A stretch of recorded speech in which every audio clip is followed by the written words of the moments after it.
Bonsoir ou bonjour, vraiment je vous dis déjà merci, je suis Chancy, vous me connaissez déjà, je vous dis encore bienvenue à ce podcast, les échos d'ici et d'ailleurs.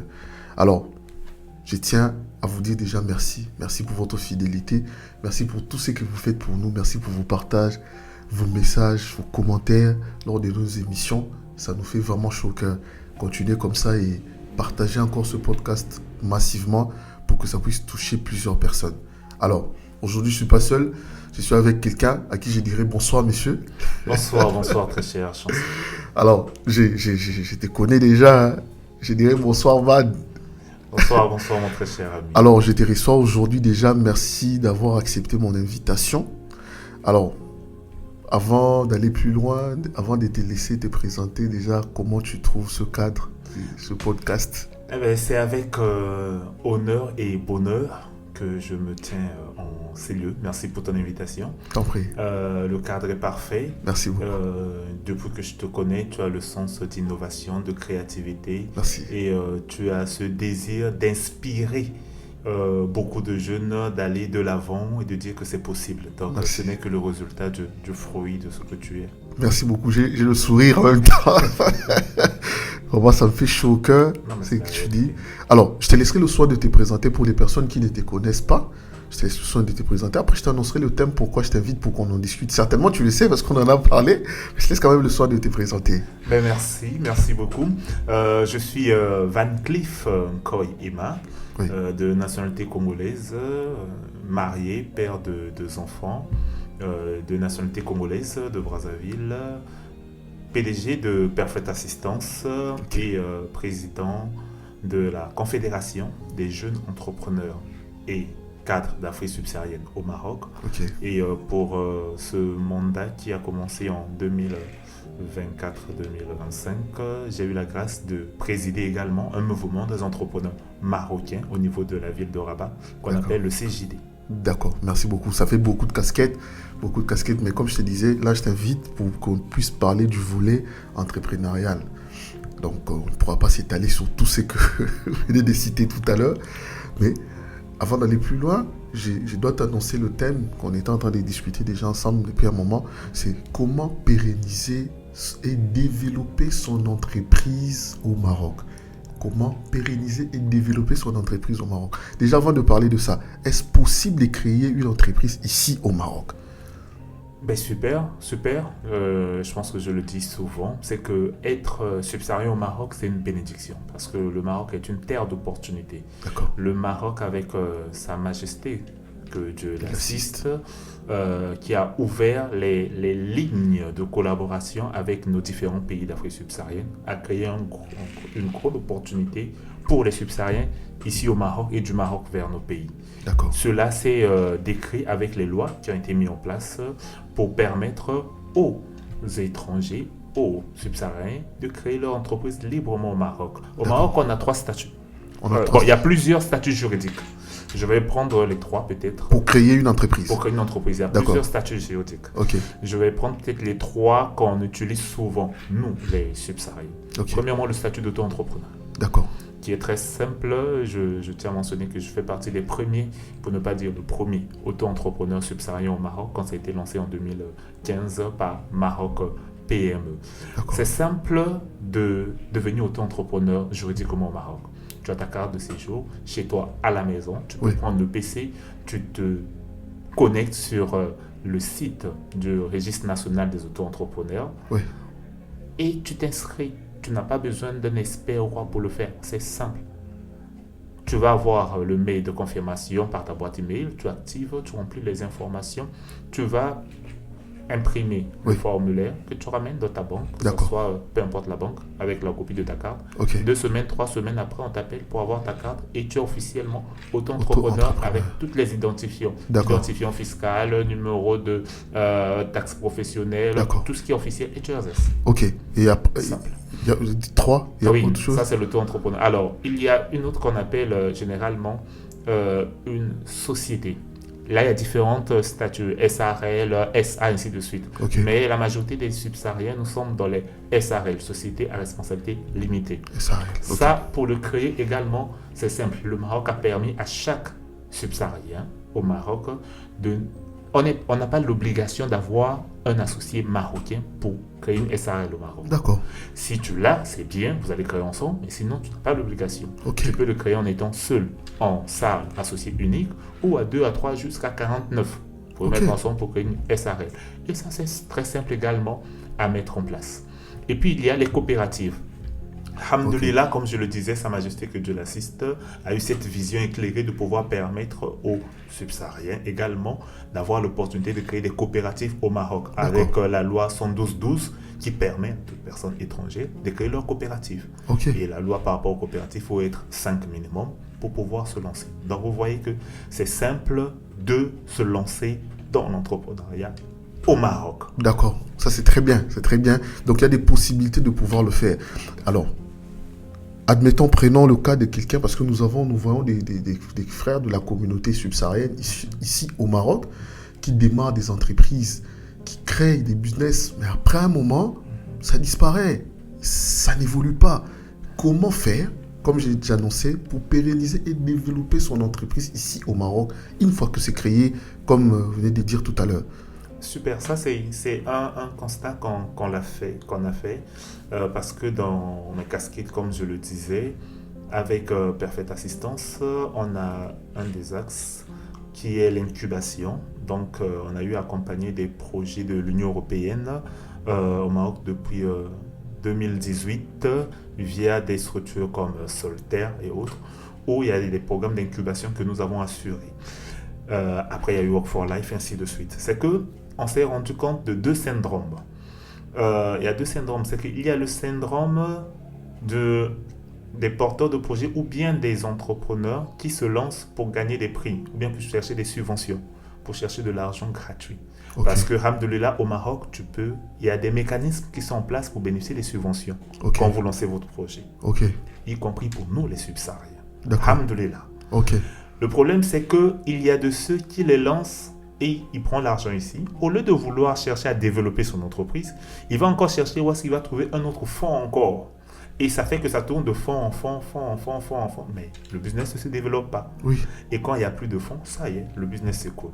Ok. Ce syndrome, on le trouve également chez les porteurs de projets marocains également qui veulent rafler des prix alors au lieu de développer le business. Ok. Ça, c'est la première des choses qui tue pour ceux qui ont l'information par rapport aux subventions.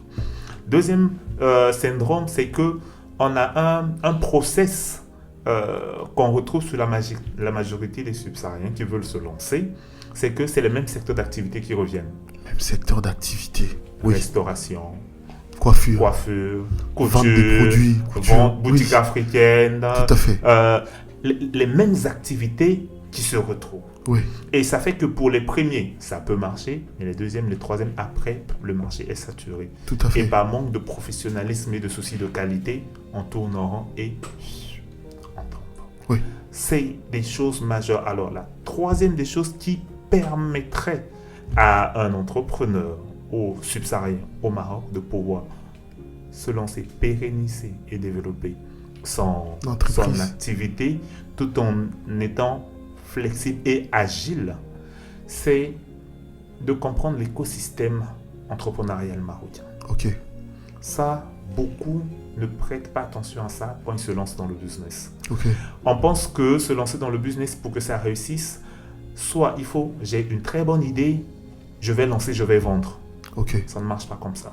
Ou encore, je dois travailler beaucoup de mois sur mon projet, quand je vais le lancer, ça va cartonner. Ça ne marche pas comme ça. Ok. Parce que ton projet, c'est dans un écosystème qui tourne. Tu as des parties prenantes avec lesquelles tu dois interagir. Prêter, oui. La banque, pas pour demander le financement forcément, non, pour causer avec le banquier, parce que le banquier te dirait que dans ton secteur d'activité, nous avons des clients qui sont dans ce secteur. Oui. Voilà les clés qui font que ça marche. Causer avec ton fournisseur, comprendre comment ça fonctionne avec le fournisseur, avec le client, les délais de paiement, que ça soit toi envers tes fournisseurs ou avec tes clients, quelles sont les activités qui sont autour, quelles sont les associations ou les fédérations des entrepreneurs de secteur d'activité où je veux me lancer. Oui. Quelles sont Vraiment une étude du marché avant de se lancer, quoi. C'est très important, Oui. soit avant de se lancer, ou bien une fois lancé, je dois comprendre comment ça Ça fonctionne fonctionne. au Maroc. Ok. Vous savez, on a un adage qu'on dit souvent, c'est que quand je viens dans un pays, si les gens marchent avec le pied droit, même si j'ai 2 pieds, je dois marcher avec le pied droit. Tout à fait. Sinon, je tape à côté. Ok. Celui qui peut te montrer comment le business fonctionne bien au Maroc, c'est l'entrepreneur marocain. Exactement. Au lieu de rester entre réseaux des subsahariens, intégrant les réseaux des entrepreneurs marocains qui vont nous ouvrir les yeux, on va comprendre l'écosystème entrepreneurial marocain et là, on va découvrir un autre Maroc. Parfait. Ça, Parfait. c'est l'écosystème d'une... Avant de continuer, j'aimerais revenir sur le deuxième point. Le secteur d'activité, c'est connu, c'est tellement visible chez nous, les subsahariens, ici au Maroc. Pourquoi est-ce qu'on se retrouve à faire les mêmes choses? Est-ce qu'on nous a donné une charte? Vous, les étrangers, les subsahariens, vous ne pouvez que toucher ça, ça et ça, et vous ne pouvez pas toucher autre chose. Pourquoi on ne va pas au-delà de ces activités qu'on a citées? Pourquoi? Qu'est-ce qui empêche? Est-ce nous-mêmes? Ou bien il y a des lois qui nous mettent quand même, non, ça pas et pas ça? Alors, c'est nous-mêmes. Il n'y a pas de loi qui dit que les subsahariens ou les étrangers au Maroc ne peuvent faire que la restauration, que ça. Non. C'est nous-mêmes. Ok. Pourquoi? Parce que on fait en fonction de ce qu'on voit, de ce qu'on entend, Ok. de nos anciens, du milieu où on est. Ok. Une fois qu'on quitte le milieu habituel, qu'on rentre dans un autre milieu, on comprend alors le c'est possible. On voit alors le champ des autres activités qu'on peut faire. Ok. Et là, on décolle. Tout à fait. On investit en nous Oui. parce qu'on comprend que l'entreprise, le succès de l'entreprise, ça dépend des personnes qui sont dans l'entreprise. En commençant par le promoteur ou le visionnaire, parce qu'il faut avoir une vision, il faut avoir une mission, des valeurs et des principes de l'entreprise, qui est une personne morale, Oui. à dissocier avec le chef d'entreprise ou bien l'initiateur de l'entreprise. D'accord. Sinon, on peut faire du méli-mélo. D'accord. J'ai une question personnelle dans ton parcours. Tu as créé combien d'entreprises déjà? Et là, tu es PDG, tu as cité juste une. Mais comment tu as évolué rapidement un peu? Ah ben super. Moi, je commence avec l'entrepreneuriat en 2012 Ok. au Maroc. Une première entreprise qui échoue. Avec D'accord. des amis, on était à 6. On travaillait bien jusqu'à 6 heures, la nuit jusqu'à 6 heures. Après, ça échoue. Deuxième entreprise en 2014 qui échoue également. Ok. En 2015, je recommence en tant qu'auto-entrepreneur parce qu'en 2014, quand on lance la deuxième boîte, je me dis c'est important d'intégrer alors le milieu des entrepreneurs marocains. Ok. Et alhamdoulilah, je tombe dans une famille magnifique du Centre des jeunes des dirigeants, le CJD Maroc, qui me reçoit en tant qu'ami, en tant que frère et qui me montre alors comment le business fonctionne au Maroc. Ça me permet, étant dans l'écosystème, de comprendre qu'il y a le statut d'auto-entrepreneur qui sera bientôt mis en place. Et quand ça se lance, je suis le premier black à me faire enregistrer et à bénéficier du statut en même temps. Ok. En tant qu'auto-entrepreneur, je reprends alors ma marche de business. Je commence à investir en moi, dans mes réseaux, bien les entretenir et monter en compétences. 2017, je relance alors en SARL. Ok. Et de là, ça part jusqu'à avoir des filiales, que ce soit en RDC, des succursales en Guinée-Conakry, et à développer le business. Avoir différents secteurs d'activité qui sont gérés par des personnes différentes et que je pilote en même temps. D'accord. C'est possible d'échouer et puis de se relever et de continuer. Ah oui, le plus beau diplôme d'un entrepreneur, c'est l'échec.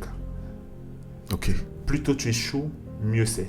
Parce que plus tôt tu échoues, tu perds moins en temps, moins en argent, moins en énergie et tu gagnes plus parce que tu apprends de ça, tu t'améliores, tu évolues. Ok.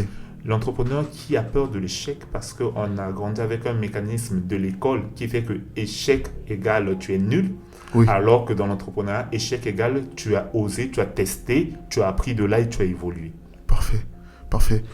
On va revenir sur un point tout à l'heure. Investir en moi-même, en soi. Rapidement, vraiment très rapidement. Vous mettez quoi dans ça? Super. Investir en moi, je vais prendre rapidement quatre axes. Premièrement, quand j'intègre déjà le CJD. Ok. Le CJD, c'est une école de l'entrepreneur. D'accord. Là, c'est votre cas, vos exemples à vous. Donc, Personnel. intégrer un réseau des personnes dans Je le recommande pays. à 100%. Parfait. À 100%. Oui. Bien sûr, c'est des réseaux payants. par année, on paye. D'accord. C'est ça de l'investissement également financier. Ok. Mais également en temps, Oui. parce que ça te prend du temps. Parce qu'il faut se déplacer de Rabat aller à Marrakech, être connecté à l'écosystème. Ok. Deuxième niveau d'investissement, toi, être connecté à l'écosystème. Ça, c'est deuxième. Deuxième, Oui. le réseautage. Oui. Ça, c'est très important. Entretenir son réseau. J'ai un yaya magnifique, Hassan Sharaf, qui m'avait soufflé. Van, essaye d'avoir un tableau Excel chez toi où tu as tous tes contacts à toi. Ok. Chaque semaine, envoie un petit message. Cette semaine, c'était comment ça va. L'autre semaine, c'est comment la famille. L'autre semaine, on peut prendre un café. Tu dois être présent dans la tête des gens qui parleront de toi là où tu n'es pas. Ok. Alors, je rentre dans tout ce qui est formation alors. Troisième. Ok. Les formations, c'est pas que des formations qu'on trouve en ligne. Il faut suivre des formations d'une personne qui est réellement entreprenante. Tu vois son business qui fleurit. Ok, d'accord, tu peux. D'accord. Mais celui qui ne te vend que les formations, ou son business, c'est la formation, sans lui-même appliquer, les théoriciens, le business, c'est autre chose. Parfait. C'est autre chose. Alors, Très important ça. enfin, avoir un mentor. Un mentor. Oui, Ok. c'est la base. Merci beaucoup. Merci à toi, Van. J'aurais bien aimé qu'on y aille un peu plus loin, mais certainement, si Dieu nous prête vie, on aura certainement le temps de se revoir pour pouvoir en discuter. Mais je te laisse quand même, je dirais peut-être en une minute, s'il faudrait encourager quelqu'un qui a peut-être échoué le lancement, ou bien c'est ce processus dont on parlait du maintien, ou bien quelqu'un qui hésite à s'élancer, tu diras quoi? Tu regardes juste ici à côté et tu t'adresses à quelqu'un. Super. Alors, comme je venais de dire, le plus beau diplôme d'un entrepreneur, c'est l'échec.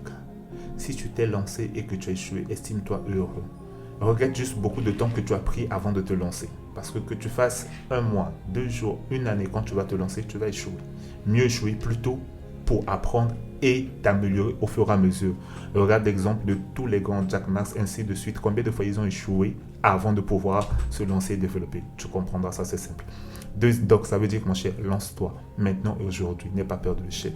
Secondo, trouve-toi un réseau des entrepreneurs marocains. Il y en a plein de ton secteur d'activité. Intègre, paye le prix qu'il faut. Même si tu vas casser les œufs à la maison parce que tu n'as rien à manger, c'est pas grave. Demain, ça va te payer. Tu apprendras beaucoup de ces réseaux et ils vont te connecter dans d'autres réseaux de business. Troisièmement, on a plus d'opportunités que les entrepreneurs marocains dans nos secteurs d'activité. Parce que l'entrepreneur marocain connaît le secteur du Maroc, connaît le client marocain. Nous, on peut avec eux se frotter sur la clientèle marocaine, mais la clientèle subsaharienne, on la maîtrise mieux que l'entrepreneur marocain. C'est qu'on peut avoir les deux côtés. Troisièmement, on a la partie de nos pays d'origine avec le Maroc qui se développe également, qui a un créneau de business également, que tu peux gérer avec ton activité. N'hésite pas, mais ne te disperse pas. Tu peux faire ça, tu peux faire ça, tu peux faire ça, d'accord. Mais fais d'abord une seule chose. Fais-le bien. Apprends les erreurs. Fais des échecs avec. Comme ça, quand tu auras fait les autres, tu vas plus refaire les mêmes erreurs de départ. Tu es le meilleur. Je compte sur toi. Merci beaucoup, Van. Ça a été un plaisir de partager ce temps avec toi. Je te dirai à très bientôt. À très, très en bientôt. espérant vraiment qu'on se reverra. Et merci à vous qui avez suivi ce podcast, Les Échos d'ici d'ailleurs. Je remercie également toutes les personnes qui m'accompagnent, avec qui on travaille ensemble dans les coulisses pour réaliser ces émissions. Et je vous dis à très bientôt. Merci de partager. N'hésitez pas à le faire comme vous le savez le faire très bien. Et à très bientôt. Au revoir.